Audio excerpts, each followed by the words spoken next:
Hi, my name is Ben Casey from Ableton, and I'm here at Sweetwater Sound to show off the new Push. We really thought about what worked so well with Push and went through and redesigned every aspect of it.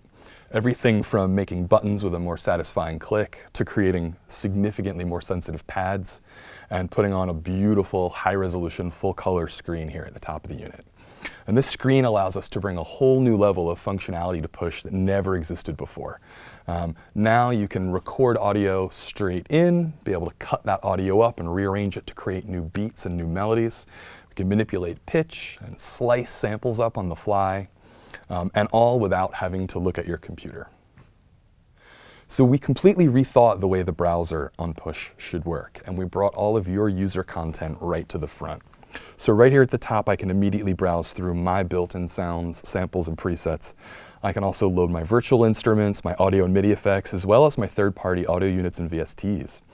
If I go up to my user library here and just go to my sample folder, I can see all of my different drum sounds right here, and I can preview these drum loops in real time. And if I find one I like, I can press the load button right here to bring that onto a new track here on Push. So from here, I can do a lot of things with this loop. I could transpose it and start to create new melodies, but what I want to do right now is slice that up. I'm going to switch Push into slicing mode now, and I can see that my drum loop here along the top has different slice markers at each of the downbeats. Push has already gone through and found the different transient markers. Now I can adjust the sensitivity in real time to add and remove slices. I can also create new slices manually if I want by using the pads. Once I've dialed in the number of slices I want, I'm ready to start playing.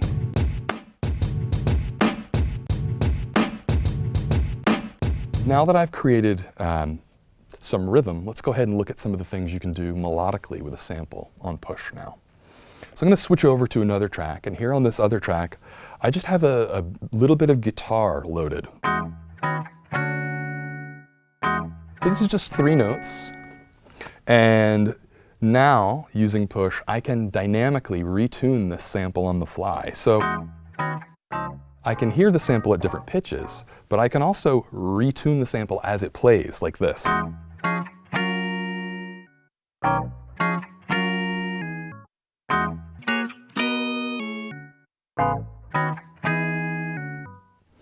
So this lets me work with my samples in a whole new way, creating entirely new melodies out of the audio recordings I already have.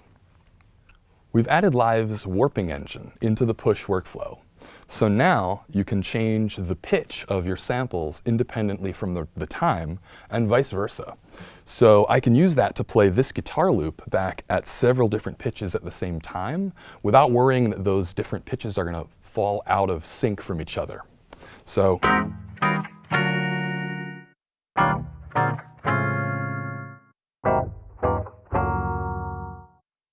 So now that I have a drum loop sliced up, I could play the loop back in real time using the 64 pad mode here on Push, but I'm going to switch over to the step sequencing mode and create a step sequence rhythm on the fly.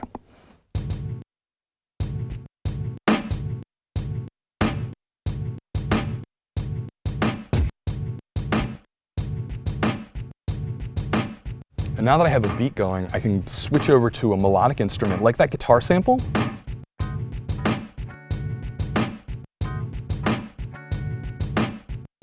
And add a melodic component along with my rhythm. So I'm going to use the fixed length feature that's built into Push to record a 2-bar loop without having to really worry about punching in or punching out.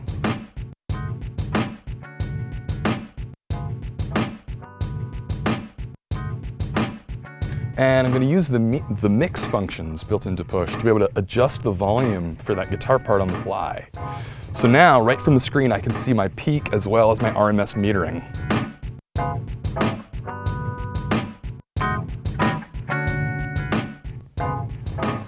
And maybe we add a compressor to one of these tracks. So I'm just going to say, let's use the rhythm, add a compressor to the drums. I'm going to say add device, go down to my audio effects, and just load the compressor from here. And go ahead and add some compression to that beat, make things a little punchier. And let's also add the new auto filter. We've gone through autofilter and we've added whole new filtering algorithms. So now I can throw something like a low pass filter on this. And let's switch over and use one of our new filter models. Let's go with this filter model that's from a classic synthesizer. And we'll just add a little bit of resonance for some low end in that kick. And turn up that drive and make things dirty.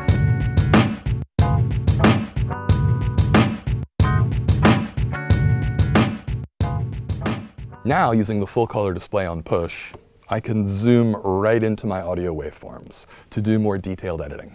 I can adjust my start times and end times. I can nudge specific slice points forward and back. And I can even add additional slices here to this particular audio file just using the pads here on push. I'm just going to start my loop playing, and then I'm going to use any of the other pads on push to add new slices on the fly.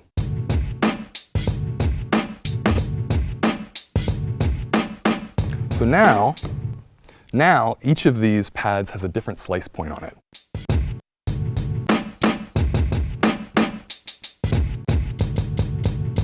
And as I said, again, I can use the controls right here to nudge those slice points forward and backward to get exactly the slice I want.